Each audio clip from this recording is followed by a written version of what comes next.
Саламатсыңарбы балдар. Биология предмети боюнча сабагыбызды баштайбыз. Бүгүнкү өтө турган темабыз биосфера жана ноосфера. Сабактын максаты биосфера жана ноосфера тууралуу маалыматтарды алып, жаратылышка акыл эстүүлүк менен мамиле кылууну үйрөнөбүз. Алгач биосфера деген эмне? Биосфера термини грек тилинен био тиричилик жана сфера кабык деген сөздөрдөн алынган. Биосфера тиричиликтин чел кабыгы, жерде, сууда жана абада таралган тиричиликтин жашаган жалпы чөйрөсү. Ал эми ноосфера термини 20-кылымда көптөгөн өлкөлөрдө адам менен айлана чөйрөнүн ортосунда карама-каршылыктар башталган.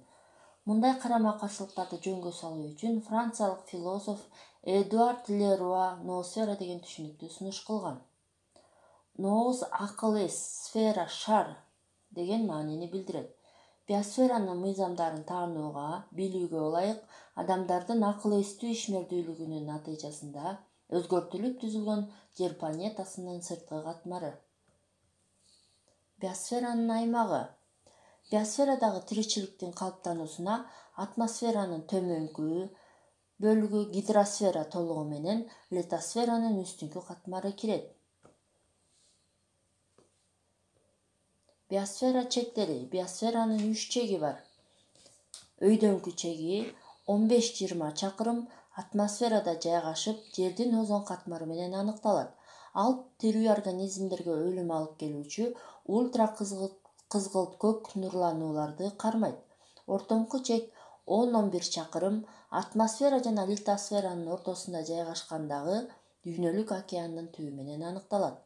Төмөнкү чеги 3,5–7,5 чакырымды түзүп, литосферада жайгашып, суунун буга айлануу температурасы менен аныкталат.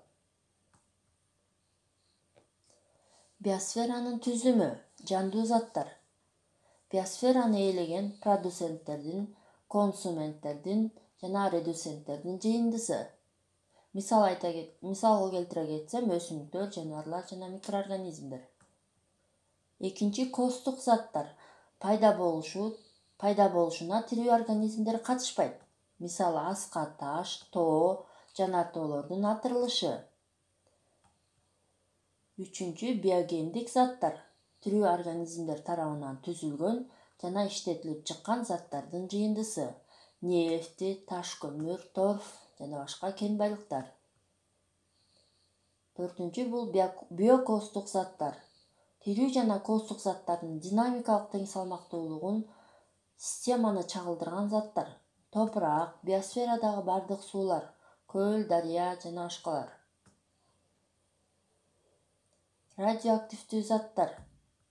Мисалы стронций, цезий, плутоний. Алтынчы бул чачыранды атомдук заттар.